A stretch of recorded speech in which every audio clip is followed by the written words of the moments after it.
को बाबा साहब चूँकि कह गए हैं कि सत्ता ही वो मास्टर चाबी है जिससे हम अपनी तरक्की के सारे दरवाजे खोल सकते हैं। हर घर चंद्रशेखर, इस तरह की नीति और बाबा साहब फूले साहू पेरियार की, अम्बेडकर जी की विचारधारा गूंगी बहरी सरकार है, जहाँ पे आप देख रहे हो कि माफिया राज एक तरीके से पूरी तरीके से व्याप्त हो चुका है। चाहे उसकी घटना है कि कानपुर के अंदर किस तरीके से विक्की वाल्मीकि जी की पुलिस की कस्टडी में किस तरीके मार मार के हत्या हो गई, तो लाखों का हुजूम जो है वो भाई के साथ नजर आएगा और वही लाखों का हुजूम 27 के चुनाव में भी नजर आएगा। तो ये हमें पूरी उम्मीद है। और 27 जो भाई ने कहा है, 27 बहुजन समाज में हम लोगों को किसी भी सूरत में सरकार बनानी है, सरकार में हिस्सेदारी हो। और इस बार मैं पूरी जिम्मेदारी के साथ कह रहा हूँ कि उनको 155 सीटें लानी भी मुश्किल हो जाएंगी और ये सरकार में उत्तर प्रदेश की जनता आदित्यनाथ जी के नेतृत्व वाली जंगल राज की सरकार को उखाड़ फेंकेगी निश्चित तौर पे। और भाई एडवोकेट चंद्रशेखर आजाद जी की नीति। नमस्कार दोस्तों, आज हमारे साथ कानपुर मंडल प्रभारी धीरेन्द्र कबीर जी हैं। जानेंगे 15 मार्च से जो यात्रा शुरू हो रही है चंद्रशेखर आजाद जी की, और यात्रा को लेकर के औरैया जनपद में क्या क्या तैयारियां चल रही हैं और पूरे मंडल से भी बात करेंगे। तो सर, आपका स्वागत है हमारे YouTube channel Arun Oberoi blog पर। जी जय भीम। आपको जय भीम सर। और सर जी, सबसे पहले तो ये जानेंगे कि आप कानपुर मंडल के प्रभारी हैं और पूरे कानपुर मंडल में तैयारियों को लेकर क्या चल रहा है सर? जी, पहले तो मैं आपके इस चैनल के माध्यम से, ब्लॉग के माध्यम से आपके सभी दर्शकों को जय भीम नमो बुद्धाय। मेरा नाम धीरेन्द्र कबीर है और मैं इस कानपुर मंडल का प्रभारी हूँ, जिसमें 6 जनपद आते हैं। कानपुर नगर है, फर्रुखाबाद है, कानपुर देहात, औरैया और इटावा और कन्नौज। जी। तो इन सभी जनपदों के अंदर, जैसा कि आपको पता है कि पिछले 15 मार्च 2020 के बाद इस आज़ाद समाज पार्टी की नींव पड़ी जी। और माननीय राष्ट्रीय अध्यक्ष जी के द्वारा कोविड के टाइम के बाद हम लोग लगातार भीम आर्मी संगठन के माध्यम से जो संघर्ष करते आए, इस पूरे बहुजन समाज को जो संघर्ष के बाद, क्योंकि चूंकि बाबा साहब डॉक्टर भीमराव अम्बेडकर ने इस देश को लोकतांत्रिक व्यवस्था में बदला, लोकतांत्रिक व्यवस्था को चलाने के लिए हम लोगों को विधानसभा और संसद के अंदर चुने हुए लोगों के वोटों के माध्यम से प्रतिनिधि बनने का मौका मिलता है। मौका मिलने के वजह हम लोग सदन में जाते हैं तो पूरे देश की जनता के लिए हम लोग नीति निर्धारित करते हैं, कानून बनते हैं। उन कानून के माध्यम से जनता को एक बेहतर, चाहे वो शिक्षा का क्षेत्र हो, चिकित्सा का क्षेत्र हो, रोजगार का हो, इन सभी चीज़ों में समाज को, इस देश की महिलाओं को, युवाओं को पढ़ने का मौका देते हैं। तो जब इस ताकत को बाबा साहब चूँकि कह गए हैं कि सत्ता ही वो मास्टर चाबी है जिससे हम अपनी तरक्की के सारे दरवाजे खोल सकते हैं, तो इस कड़ी को आगे बढ़ाने के लिए भाई एडवोकेट चंद्रशेखर आज़ाद जी आज़ाद समाज पार्टी कांशी राम के रूप में एक दल बनाया। और वो दल लगातार, आपने जिस तरीके से देखा होगा कि पूरे देश के अंदर सबसे तेजी से बढ़ने वाला दल है, क्योंकि इतने कम समय के अंदर पूरे देश के बहुजन समाज के अंदर भाईचारा बनाकर और यहाँ तक लाके अपनी दम पर, जिसमें आपने देखा पूर्व की एक हमारी बहुजन समाज की बड़ी पार्टी है जो पूरे देश में चुनाव लड़ती है, और लड़ने के बाद उसके हाथ में आज उनके पास एक भी मेंबर ऑफ पार्लियामेंट नहीं है। लेकिन भाई ने जो संघर्ष किया और जो अपनी बात उन्होंने, चाहे वो दलित हों, पिछड़े हों, मुसलमान हों, किसान हों, महिलाएं हों, खिलाड़ी हों, हर एक तबके के लिए जो इस देश में शोषित वंचित समाज है, हर एक वर्ग की नुमाइंदगी कर रहे हैं और पूरी मजबूती के साथ आवाज़ उठा रहे हैं। तो उसी आवाज़ को हम लोग पूरे जन जन तक पहुंचाने के लिए इस कानपुर मंडल में सभी जनपदों में जो हमारे जिलाध्यक्ष हैं और जिलाध्यक्षों के माध्यम से बूथ स्तर तक जो हमारा संगठन का जो स्ट्रक्चर है, उस ढांचे को मजबूत करने के लिए हम लोग हर विधानसभा वाइज मीटिंग कर रहे हैं। और जो हमारे ज़िले के कार्यकर्ता हैं वो अपनी अपनी विधानसभाओं में, सेक्टर पर और बूथ को मजबूत करने के लिए गांव-गांव जाकर हर घर चंद्रशेखर, इस तरह की नीति और बाबा साहब फूले साहू पेरियार की, अम्बेडकर जी की विचारधारा को एक बड़ा रूप देने के लिए और बहुजन समाज को शासक बनाने के लिए लगातार प्रयास कर रहे हैं। बहुजन भाईचारा जो यात्रा है, इसे यात्रा जो के दौरान जाएगी, जब ब्लॉक स्तर तक जाएगी, तो किन किन लोगों से मुलाकात होगी? और जो लोग हैं वो पदाधिकारी होंगे या आम पब्लिक? देखिए, हमने आपको बताया कि जैसे हमारा जो पार्टी का एक जो जिले से लेकर और विधानसभा, सेक्टर और बूथ तक नीचे स्तर पर जो हमारा संगठन काम करेगा, वो इस पार्टी को बढ़ाने के लिए हमारा जो अंतिम लक्ष्य है कि अंतिम पायदान तक जो हमारे पूरे बहुजन समाज के लोग हैं उनको मुख्य धारा से जोड़ने के लिए जो पहले साहब कांशीराम जी ने इस उत्तर प्रदेश में पूरे देश के अंदर करके दिखाया। तो वही आज हम लोग भाई एडवोकेट चंद्रशेखर आज़ाद जी के नेतृत्व में गांव-गांव में, शहरों में, हर घर के अंदर जाकर जो इससे पूरे वर्तमान में जो पूरे देश के अंदर, उत्तर प्रदेश के अंदर जिस तरह आप देख रहे हैं कि जंगल राज की जिस तरीके से व्याप्त है और जिस तरीके की गूंगी बहरी सरकार है, जहाँ पे आप देख रहे हो कि माफिया राज एक तरीके से पूरी तरीके से व्याप्त हो चुका है, चाहे वो रोजगार के मुद्दे को उनको नहीं दिखाई दे रहा है, चाहे वो किसानों के मुद्दे को हो, चाहे आप देख रहे हो कि इस समय जो स्थिति है नौकरियों में हो, चाहे महिलाओं की इज्जत को लेकर हो। तो इस देश में लॉ एंड ऑर्डर की जो स्थिति है बिल्कुल शून्य हो चुकी है और सरकार में जो लोग बैठे हैं वो लोग इतने अंधे हो चुके हैं कि उनको सारी चीज़ें अच्छी दिखाई दे रही हैं। आप देख रहे हो लगातार नारे लगा रहे रामराज का मतलब ये तो नहीं होता है कि आपने देखा होगा कि अभी 4-5 दिन पहले किस तरीके अयोध्या में 13 साल की बिटिया के साथ क्या हुआ। इसी सरकार के अंदर के कोई भी मंत्री, कोई विधायक, मुख्यमंत्री उस घटना का संज्ञान लेने वाला नहीं। आपने देखा कि आज की घटना है कि कानपुर के अंदर किस तरीके से विक्की वाल्मीकि जी की पुलिस की कस्टडी में किस तरीके मार-मार के हत्या हो गई, तो जिसमें भाई ने आज ट्वीट भी किया है। आपने देखा होगा आगरा के अंदर क्या हुआ, आपने देखा होगा कि लखनऊ के अंदर किस तरीके से अमन जाटव जी की हत्या हुई। तो ये सरकार जो है जाति के आधार पर न्याय देने का काम कर रही है। जिस जगह पे सामान्य वर्ग के लोग हैं, अपर कास्ट के लोग हैं, उन लोगों को वहीं पे नौकरी की व्यवस्था कराती है, पैसे भी देती है, उनको घर में बुलाती है, ऑफिस बुलाती है, उनके घरों में भी जाते हैं उनके नेता। और जब यहाँ दलित पिछड़े वर्ग के लोगों के साथ, मुसलमानों के साथ होता है तो वही सरकार पल्ला झाड़ के चली जाती है।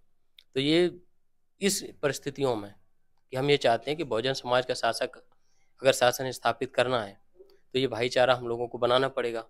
तो जो भाई ने पूरे देश के अंदर जो करके दिखाए, इस आंदोलन को यहाँ तक लाए हैं, तो ये सिर्फ आंदोलन सिर्फ बिजनौर नगीना जो सांसद जब बन के गए हैं तो सिर्फ अकेले तक सीमित नहीं होने वाले। हम लोग ये चाहते हैं कि जब 2029 में चुनाव हो तो वहाँ पे जब भाई चंद्रशेखर आज़ाद जी जब अकेले पूरे 543 सांसदों में अलग से जब दिखाई दे रहे हैं, तो जब यहाँ पे हमारी संख्या जब एक इतनी मजबूत स्थिति में हो कि 1 से हम 100 तक पहुँचे और सरकार में हमारी भागीदारी हो। जब वो भागीदारी होगी, इसी तरीके उत्तर प्रदेश में चूंकि 27 में चुनाव भी होना है, तो उससे पहले 26 में भी चुनाव होना, तो हम लोग ग्राम पंचायत के चुनाव को भी मद्देनजर रखते हुए लोगों को जोड़ते हुए चल रहे हैं।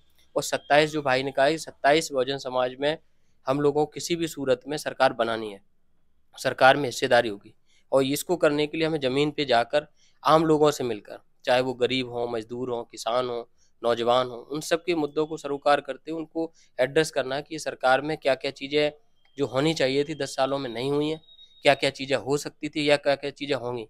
तो ये मुझे पूरा भरोसा है कि भाई एडवोकेट चंद्रशेखर आज़ाद जी के संघर्ष को देखते हुए आम जनता हम लोगों को लगातार डेली सैकड़ों फ़ोन आते हैं। हर जनपद से हमारे जिलाध्यक्षों के कई सैकड़ों के आधार पर हम लोगों ने जो लक्ष्य रखा है, हर एक ब्लॉक में 2-2 हज़ार सदस्य बनाएंगे हम लोग। तो जो हमारे हर ब्लॉक में 2-2 हज़ार सदस्य बनेंगे, इसका सीधा सा मतलब है कि आने वाले 3 महीने के अंदर हम लोग इस उत्तर प्रदेश में लाखों सदस्य बनाकर आज़ाद समाज पार्टी का जो एक ढांचा है इतना मजबूत बना लेंगे कि आने वाले 27 में जो काम विपक्ष में समाजवादी पार्टी या बहुजन समाज पार्टी नहीं कर पाई है, वो आने वाले समय में आज़ाद समाज पार्टी काम करेगी और निश्चित तौर पे भारतीय जनता पार्टी को हटाने का काम करेगी। सर जी, जैसे कि आप औरैया जनपद के हैं और मैं सीधा आपकी औरैया जनपद चलता हूँ। औरैया जनपद में जब चंद्रशेखर जी आएंगे तो उनका आप स्वागत कैसे करना चाहेंगे? स्वागत के रूप में ऐसा क्या उनको दिखाएंगे कि जैसे कि स्वागत कुछ अलग तरीके से होगा, या आप किस प्रकार से स्वागत करना चाहते हैं?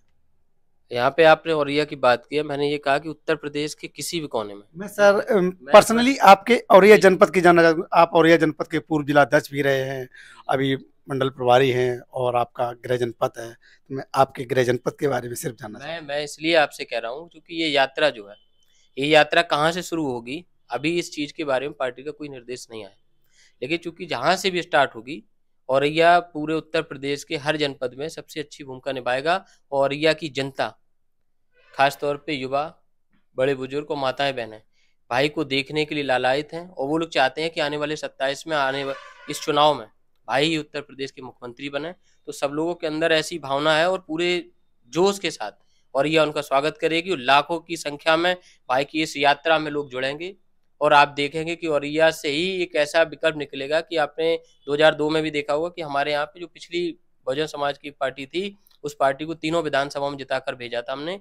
तो वही संकल्प लेके चले हैं कि और ये हम 3 विधानसभाएं और 27 में तीनों विधानसभाओं में वहां की जनता आजाद समाज पार्टी के प्रत्याशी को जिताकर विधानसभा में भेजने का काम करेगी। तो लाखों का हुजूम जो है वो भाई के साथ नजर आएगा और वही लाखों का हुजूम 27 के चुनाव में भी नजर आएगा। तो ये हमें पूरी उम्मीद है और लोग चाह रहे हैं, डिमांड भी है लोगों की, भाई को देखना चाहते हैं। तो हम लोग उसकी तैयारी कर रहे हैं और दिखेगा आपको कि औरैया में आजाद समाज पार्टी और भीम आर्मी का कितना मजबूत जनाधार है और जन स्तर बढ़ेगा। दोस्तों, हमारे साथ धीरेन्द्र कबीर जी हैं, जिन्होंने एक बड़ी बात कही है कि औरैया में 3 विधानसभाएं हैं। पिछली जो बहुजन समाज पार्टी रही, धीरेन्द्र कबीर जी भी कहीं न कहीं पहले बहुजन समाज पार्टी से जुड़े रहे होंगे। इन्होंने 3 के 3 विधानसभाएं वहां से जीत के बसपा को दी थी और अब की बार 2027 में तीनों विधानसभाएं जीत करके आज़ाद समाज पार्टी को देने की बात अभी कह रहे हैं। तो इसी सिलसिले में सर जानेंगे कि आप कह रहे हैं कि 2027 में 3 की तीनों विधानसभाएं देंगे जीत करके। अभी 5 तारीख को मिल्कीपुर चुनाव हुआ था जी, जहाँ पर बीजेपी और समाजवादी पार्टी और आज़ाद समाज पार्टी चुनाव लड़े। क्या मुख्य कारण रहे कि जो वोट जो है आपको बहुत कम मिला? चूंकि ये बाईपोल था, आपको पता है कि हम लोगों को 5,000 से ज़्यादा वोट मिला। पूरे देश के अंदर जिस तरीके से लोकतंत्र का हनन हो रहा है, वोटों की लूट, चाहे वो मशीन के माध्यम से हो, चाहे प्रशासन के माध्यम से हो, चाहे पैसे की खरीद। राष्ट्रीय अध्यक्ष जी भी कह रहे हो, आप भी ये चीज़ देख रहे हो कि जो लोग चुनाव हारे हैं या जो लोग चुनाव जीते हैं, क्योंकि इससे पहले भी एक चुनाव हुआ था, वहां से 8 बार के विधायक अयोध्या प्रसाद जी थे, जो आज वर्तमान में सांसद हैं। इस सरकार की प्रतिष्ठा पहले से ही इस 2024 के चुनाव में जा चुकी है। तो उन्होंने, आपने देखा होगा कि एक बहानेबाजी करके, जिस तरह के षड्यंत्र करके उस सीट को रोका। अगर जो चुनाव बाकी के 9 जगह हुआ था, 10 जगह होना था, आपने देखा कि किस तरीके चुनाव को हटाया गया। और ये चुनाव जीतने के पीछे सीधी सी मंशा है कि इस उत्तर प्रदेश में जब कुंभ स्टार्ट हुआ, ये कुंभ के बाद भी हो सकता था, क्योंकि उत्तर प्रदेश में जो एक भारतीय जनता पार्टी की सरकार है वो सिर्फ ध्रुवीकरण के माध्यम से, सांप्रदायिकता के माध्यम से, लोगों को गुमराह करके, सिर्फ तुष्टीकरण की जो राजनीति करती है हिंदू मुस्लिम करके, इस तरीके से उन्होंने देखा। और पूरे प्रशासन अमला को लगाकर, आप जो हमारे 5,000 वोट देख रहे हैं, ये इसका आंकड़ा बड़ा भी हो सकता था। लेकिन जहाँ पे वोट ही ना पड़ने दिया जाए, जिस पार्टी को 30-35 हजार वोट मिलते हैं वो 32,000 से जीत जाए तो क्या मानेंगे। कुंदरकी का आपने उदाहरण देखा, जहाँ पे एक समाज, जहाँ पे बहुजन समाज की आबादी 85% से भी ज्यादा है, तो जहाँ 5-6% वाले लोग हैं वो 85% वोट लेके आ जाते हैं, कैसे? तो क्या आप भी भरोसा करते हैं कि लोकतंत्र, क्या ये देश में लोकतांत्रिक व्यवस्था जो उत्तर प्रदेश में चल रही बिल्कुल सही है, ईमानदारी, फेयर इलेक्शन हो रहा है? आपको कहाँ तक लगता है कि वहां पे जो भी इलेक्शन हुआ, लोग जो वोट डालने जा रहे थे, एक लोग आपने वीडियो देखे होंगे कि कितने सारे फेक वोटर तैयार किए, कितने सारे नकली वोटर वोट डाल के चले गए। असली में जो वोटर है उनको तो घर से ही नहीं निकलने दिया। ग्राउंड रिपोर्टिंग जो लोग कर रहे थे, आपने कोई ग्राउंड रिपोर्टिंग करते देखा? आपने कोई भी यूट्यूबर को देखा हो, आपने चुनाव के दौरान उस दिन भी देखा हो कोई रिपोर्ट सही पेश कर पा रहा हो?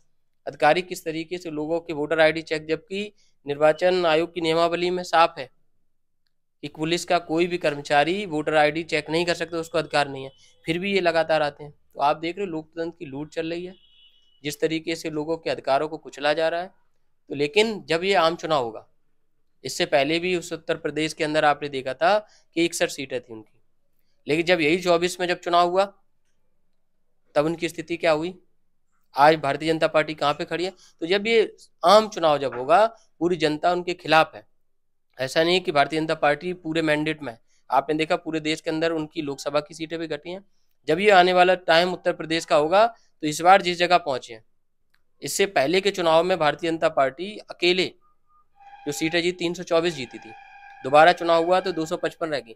और इस बार मैं पूरी जिम्मेदारी के साथ कह रहा हूं कि उनको 155 सीटें लानी भी मुश्किल हो जाएंगी। और ये सरकार में उत्तर प्रदेश की जनता आदित्यनाथ जी के नेतृत्व वाली जंगल राज की सरकार को उखाड़ फेंकेगी निश्चित तौर पे। और भाई एडवोकेट चंद्रशेखर आजाद जी की नीति से प्रभावित होकर संघर्ष को सलाम करते हुए पूरा बहुजन समाज, चाहे वो मुस्लिम हो, पिछड़े हो, दलित हो, सारे लोग एकजुट होकर, जो सही मायने में जो इस चुनाव में आपने देखा कि जो संविधान और बाबा साहब की फोटो ले लेके घूम रहे थे नकली लोग, आज समाज जान चुका है कि असली संविधान बचाने वाले कौन लोग हैं, असली बाबा साहब के विचारों को मानने वाले कौन हैं। तो जो सच्चे अम्बेडकरवादी हैं, 27 में आपको दिखेगा कि अम्बेडकरवादी सच्चा ही इस उत्तर प्रदेश की गद्दी बैठेगा और पूरे बहुजन समाज को ये संदेश देगा कि वो आपको दिखाएंगे कि असल में जब अम्बेडकरवादी विचारधारा के लोग जब सरकार चलाते हैं तो कैसे प्रदेश चलता है। और हमें पूरी उम्मीद है कि जब भाई इस गद्दी बैठेंगे तो पूरे उत्तर प्रदेश के अंदर जो सदगुरु रविदास साहब की विचारधारा है बेगमपुरा राज की, तो आपको उसकी झलक दिखाई देगी। तो जो सपना लोगों ने देखा, पिछली सरकार बहन जी की भी देखी होगी, आने वाले टाइम में जब भाई की आप 40 दिन की ही सरकार जब देखोगी, उनकी 4 बार की देखी, भाई की 40 दिन की देखिए, तो मैं आपको पूरी जिम्मेदारी के साथ कह रहा हूँ वो 40 दिन उन 4 बार की सरकार भारी पड़ेंगे। और इस जंगल राज की सरकार पे जो लोग भी दोषी हैं, लगातार हम लोग अपने औरैया में आपने देखा होगा, पिछली बार गए थे, बहादुरपुर में घटना हुई थी कि किस तरीके से पुलिसिया तंत्र के द्वारा, उसमें मैं भी शामिल हूँ, 2 साल पहले घटना हुई, मैं भी जेल गया। तो हम लोग जेल मुकदमे से डरने वाले नहीं हैं, ना ही सरकार के जुल्म जाति से डरने वाले हैं। संघ अम्बेडकरवादी हैं, संघर्ष करेंगे और आने वाले 27 में निश्चित तौर पे भाई को मुख्यमंत्री बनाएंगे और आजाद समाज पार्टी के नेतृत्व वाली सरकार बनाएंगे। दोस्तों, हमारे साथ धीरेन्द्र कबीर जी ने स्पष्ट कहा है कि 2027 में जो है आजाद समाज पार्टी का मुख्यमंत्री होंगे, चंद्रशेखर आज़ाद जी उत्तर प्रदेश की गद्दी पर बैठेंगे। चलिए दोस्तों, इस वीडियो को यहीं पर समाप्त करते हैं और कमेंट करके बताना कि आपको ये एपिसोड कैसा लगा। एपिसोड अच्छा लगे तो लाइक और शेयर कर दीजिए। चैनल पर पहली बार आए तो सब्सक्राइब करके बेल आइकन प्रेस करिएगा। आप लोग लगातार ऐसे ही एपिसोड देखना चाहते हैं 15 मार्च से पहले, तो आप लोग आर्थिक सहायता कर सकते हैं। इसके लिए हमारा QR कोड आपको साइड में दिख सकता है, वहाँ से आप हमको अपनी धनराशि हमारे साथ भेज सकते हैं। और इसी प्रकार से मैं, क्योंकि इसके लिए मुझे पैसे की ज़रूरत पड़ेगी और मैं पूरा प्रदेश घूमने वाला हूँ, पूरे प्रदेश को कवर करूँगा। और फिर मिलेंगे इसी प्रकार के एक और नए वीडियो में। तब तक के लिए जय हिंद, जय भारत, नमो बुद्धाय, जय भीम।